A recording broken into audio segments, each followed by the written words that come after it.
भारत एक ऐसा देश जहां जंगल केवल पेड़ों के समूह नहीं होते, वे सभ्यता की सांस होते हैं।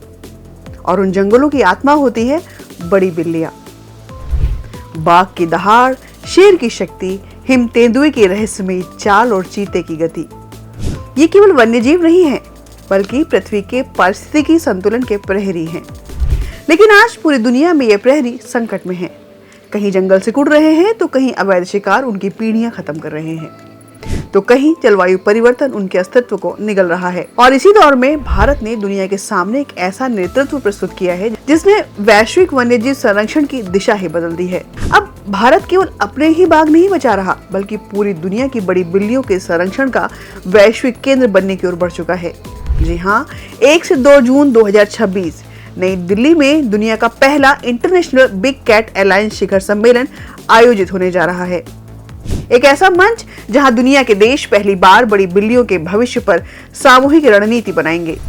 और इस सम्मेलन की सबसे बड़ी उपलब्धि हो सकती है दिल्ली घोषणा, एक ऐतिहासिक घोषणा जो बड़ी बिल्लियों के संरक्षण पर दुनिया की पहली वैश्विक घोषणा बनने जा रही है। इसका उद्देश्य होगा सीमा पार सहयोग बढ़ाना, जंगलों और आवासों की सामूहिक सुरक्षा और ऐसी संरक्षण नीति तैयार करना जिसमें केवल जानवर नहीं, पूरा पारिस्थितिकी तंत्र सुरक्षित हो।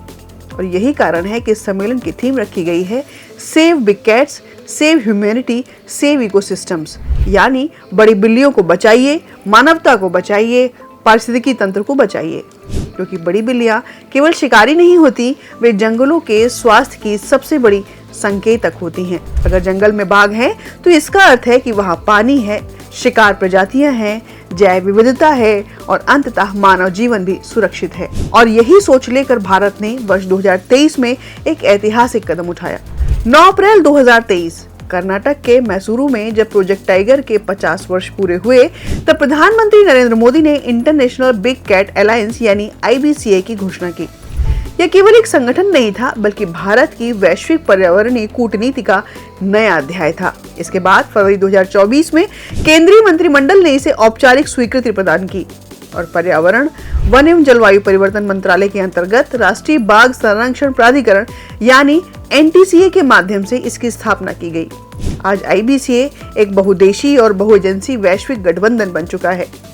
इसका लक्ष्य है दुनिया की 7 प्रमुख बड़ी बिल्लियों का संरक्षण, जिसमें शामिल है बाघ, शेर, तेंदुआ, हिम तेंदुआ, चीता, जगुआर और प्यूमा। दिलचस्प बात यह है कि IBCA केवल उन देशों तक सीमित नहीं है जहां बड़ी बिल्लियां पाई जाती हैं। संयुक्त राष्ट्र का कोई भी सदस्य देश इसका हिस्सा बन सकता है और वर्तमान में इसमें 24 सदस्य देश, 5 पर्यवेक्षक देश और कई रेंज देश शामिल हैं। कजाकिस्तान, नामीबिया, थाईलैंड, इक्वाडोर और वियतनाम जैसे देश इसके ऑब्जर्वर हैं।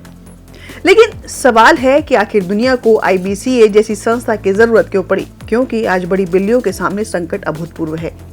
हर वर्ष हजारों वर्ग किलोमीटर जंगल समाप्त हो रहे हैं, मानव वन्यजीव संघर्ष बढ़ रहा है, अवैध वन्यजीव व्यापार अरबों डॉलर का काला कारोबार बन चुका है और जलवायु परिवर्तन ने प्राकृतिक आवासों को अस्थिर कर दिया है। और सबसे बड़ी समस्या यह थी कि दुनिया में बड़ी बिल्लियों के संरक्षण के लिए कोई समर्पित वैश्विक मंच मौजूद ही नहीं था। कई अंतर्राष्ट्रीय संस्थाएं जैव विविधता पर काम कर रही थी, लेकिन बड़ी बिल्लियों की विशेष पारिस्थितिकी आवश्यकताओं, वैज्ञानिक प्रबंधन और सीमा पार संरक्षण के लिए कोई केंद्रित व्यवस्था नहीं थी। और यही भारत ने नेतृत्व संभाला, क्योंकि भारत के पास दशकों का अनुभव था। प्रोजेक्ट टाइगर की सफलता, एशियाई शेर संरक्षण मॉडल, हिम तेंदुआ संरक्षण कार्यक्रम और हाल के वर्षों में चीता पुनर्स्थापना परियोजना, इन सब ने दुनिया को दिखा दिया कि भारत केवल नीति नहीं बनाता बल्कि जमीनी स्तर पर परिणाम भी देता है। और IBCA इसी भारतीय अनुभव को वैश्विक स्तर पर साझा करने का माध्यम बनेगा। यह मंच देशों के बीच ज्ञान साझाकरण, वैज्ञानिक अनुसंधान, तकनीकी सहयोग, क्षमता निर्माण, वित्तीय सहायता और संरक्षण की सर्वोत्तम पद्धतियों के आदान प्रदान को बढ़ावा देगा। भारत ने इसके लिए 2023 से 28 के बीच 150 करोड़ रुपए देने की प्रतिबद्धता भी जताई है। साथ ही द्विपक्षीय और बहुपक्षीय संस्थाओं से अतिरिक्त वित्त जुटाने की कोशिशें भी जारी हैं। लेकिन IBCA की सबसे बड़ी ताकत केवल पैसा नहीं है बल्कि उसका सहयोग मॉडल है।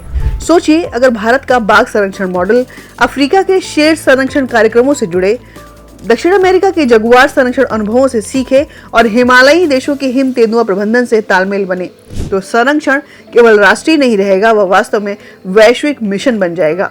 और यही IBCA का असली विजन है, एक ऐसा विश्व जहां जंगल सीमाओं से नहीं बटेंगे, जहां संरक्षण राजनीति से ऊपर होगा और जहां बड़ी बिल्लियों को बचाना मानव सभ्यता को बचाने का प्रतीक बन जाएगा। क्योंकि सच यही है कि अगर बड़ी बिल्लियां बची तो जंगल बचेंगे, अगर जंगल बचे तो जल स्रोत बचेंगे, और अगर जल, जंगल और जैव विविधता बची तभी मानवता का भविष्य सुरक्षित रहेगा।